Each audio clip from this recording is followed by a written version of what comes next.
다른 사람의 부탁에 yes라고 답한 경우 무엇이 긍정적 반응을 끌어낸 것일까요? 전문가들은 이 문제의 답을 연구해오고 있습니다. 무려 60년 넘게 말이죠. 이런 설득에는 과학적인 원칙이 자리하고 있습니다. 그리고 이 과학이라는 것이 아주 놀랍습니다. 결정을 내릴 때 가능한 모든 정보를 고려한다면 아주 훌륭하겠죠. 하지만 현실은 그렇지 않습니다. 엄청난 정보 속에서 결정을 도와줄 지름길과 경험의 법칙이 그 어느 때보다도 필요해졌습니다. 설득의 심리학 저자 로버트 치알디니 박사는 연구를 통해 여러분을 도와줄 6가지 지름길을 밝혀냈습니다. 보편적으로 적용 가능한 이 방법들이 여러분의 의사결정을 도와줄 것입니다. 6가지 지름길은 상호성, 희귀성, 권위, 일관성, 호감, 사회적 증거입니다. 이 6가지 원칙을 이해하고 윤리적으로 적용한다면 다른 사람들을 설득할 가능성은 현저히 높아질 것입니다. 이제 각각의 지름길에 대해 상세히 알아보죠. 어디를 가든 누굴 만나든 보편적으로 적용할 수 있는 첫 번째 지름길은 상호성입니다. 누군가로부터 호의, 즉 선물이나 서비스를 제공받았다면 그것을 다시 돌려줘야 하는 의무감을 느낀다는 것입니다.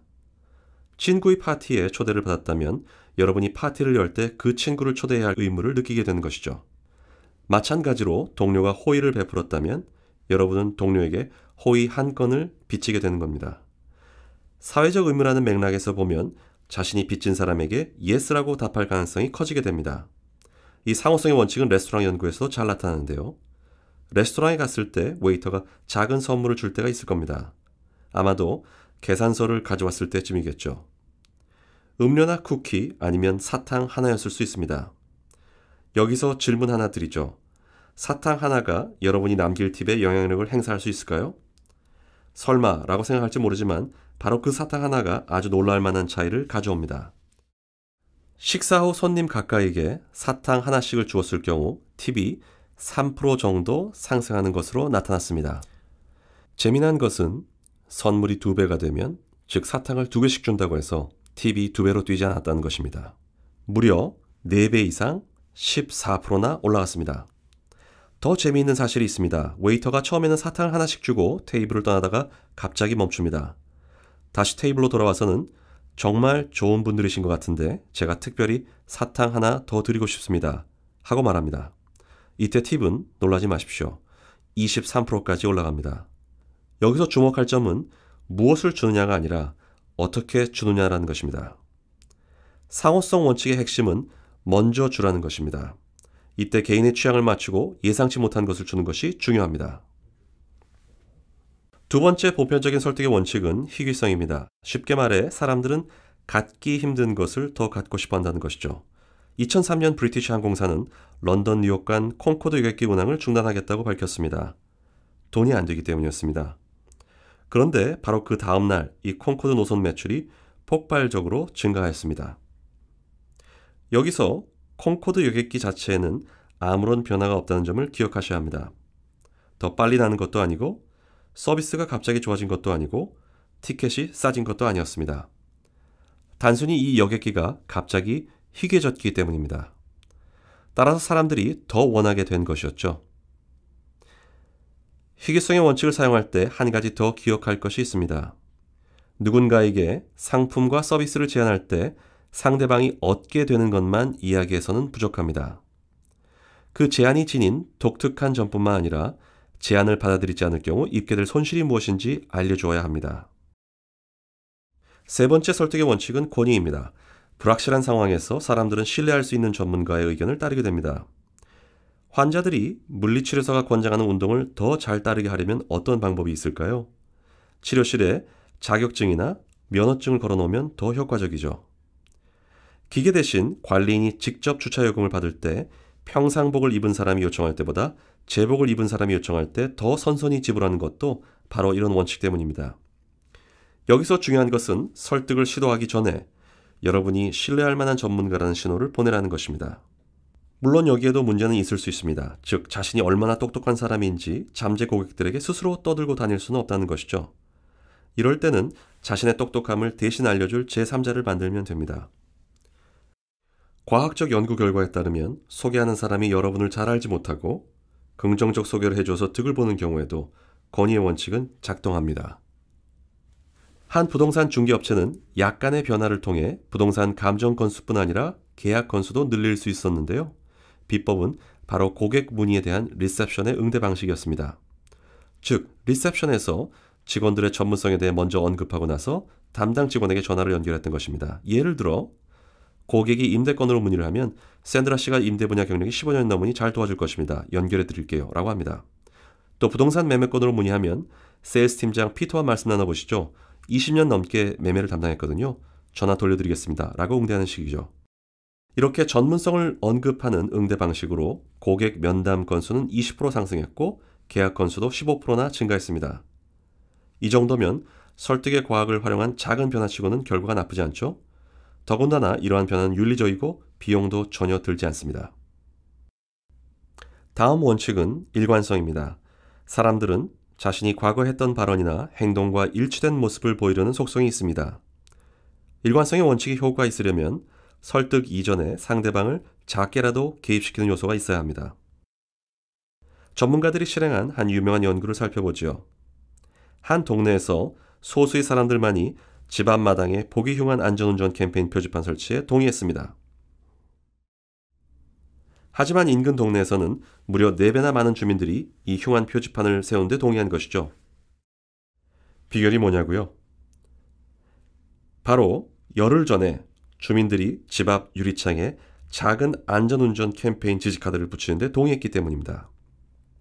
즉, 이 작은 카드가 바로 주민들을 먼저 개입시킨 요소였고요. 주민 참여율 400% 상승이라는 엄청나고 일관성 있는 변화를 이끈 비결이었습니다. 따라서 일관성의 원칙을 활용하여 설득할 때에는 자발적이고 적극적이고 또 공개적인 개입을 활용하십시오.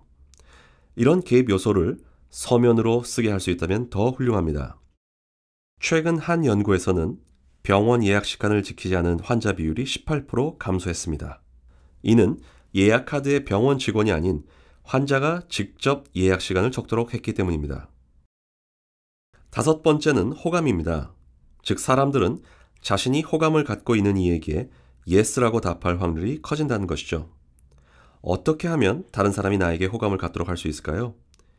이에 대해 설득의 과학은 3가지 중요한 요소들을 알려줍니다. 즉, 사람들은 자신과 비슷한 사람, 자신을 칭찬하는 사람, 자신과 협력해서 공통의 목표로 나아간 사람에게 호감을 갖습니다. 최근 온라인상에서 점점 더 많은 소통을 하는 만큼 이 3가지 요소들이 온라인 협상에서도 적용될 수 있는지 여부를 살펴볼 만합니다. 2그룹의 MBA 학생들을 대상으로 협상에 대한 연구를 진행했습니다. 양쪽 모두 명문 MBA 학생들로 한 그룹은 시간은 돈이다. 바로 협상을 시작하십시오. 라고 지시를 받았습니다. 이 그룹은 55%가 서로 합의에 이르렀습니다. 두 번째 그룹은 협상에 들어가기 앞서 상대방과 개인적 정보를 교환하고 서로의 공통점을 찾아내고 그리고 나서 협상을 시작하라는 지시를 받았습니다. 이 그룹은 약 90%가 성공적인 합의에 도달했습니다. 이 호감의 원칙을 잘 활용하려면 다른 사람과의 공통점을 찾은 후 진실된 칭찬을 건네고 비즈니스에 들어가십시오. 마지막 설득의 원칙은 사회적 증거입니다. 사람들은 확신이 없는 경우 다른 사람의 행동을 보고 자신의 의사를 결정한다는 것입니다. 호텔에 가셨을 때 화장실에 작은 안내카드를 걸어두고 객실 손님에게 수건과 침대 시트를 재사용하도록 설득하는 것을 보신 적 있을 겁니다. 대부분의 호텔은 수건 재사용이 가져오는 환경보호 효과로 투숙객의 관심을 끌려고 노력하고 있습니다. 이는 사실상 매우 효과적인 전략이고 수건 재활용률 35%를 이끌어냈습니다. 그런데 이보다 훨씬 효과적인 방법도 있습니다. 조사에 따르면 4일 이상 투숙하는 고객 중 약 75%는 투숙기간 어느 시점에는 수건을 재사용하는 것으로 나타났습니다. 그렇다면 여러분들이 이 사회적 증거의 원칙을 활용해서 안내카드에 간단한 내용 하나만 추가하면 어떨까요? 즉, 투숙 고객 중 75%는 수건을 재사용하고 있습니다. 고객 여러분께 협조 부탁드립니다. 라고 말이죠. 그랬더니 수건 재사용률이 무려 26% 증가했습니다. 그렇다면 여러분이 투숙한 호텔에 다음과 같은 안내카드가 걸려있다고 상상해보죠. 이 방에 머문 투숙객 중 75%가 수건을 재사용하였습니다. 무슨 생각을 하실 것 같나요? 설마 그 수건이 이 수건은 아니겠지? 이렇게 생각하는 건 아니시죠? 많은 사람들은 이런 안내 카드 문구가 자신의 행동에 별 영향을 미치지 않을 것이라 생각할 것입니다. 하지만 결과적으로 이 안내 카드의 글자 몇 개만 바꿔서 이전 투숙객들의 재사용률을 정직하게 알리는 것이 재사용률을 무려 33% 끌어올린 가장 효과적인 방법이었습니다. 여기에서 과학이 주는 메시지는 자신의 능력으로만 다른 사람을 설득하기보다는 다른 사람들이 이미 하고 있는 행동을 보여주는 것이 훨씬 더 효과적이라는 것입니다. 특히 자신과 유사한 다수의 사람들을 예로 든다면 더 효과적입니다. 지금까지 우리는 과학적으로 입증된 6가지 설득의 원칙을 살펴보았습니다. 이 원칙들은 작지만 실용적이고 비용도 들지 않는 변화를 활용해서 매우 윤리적인 방법으로 여러분의 영향력을 크게 높여줄 수 있습니다. 그것이 바로 설득의 과학이 들려주는 6가지 비밀입니다. 감사합니다.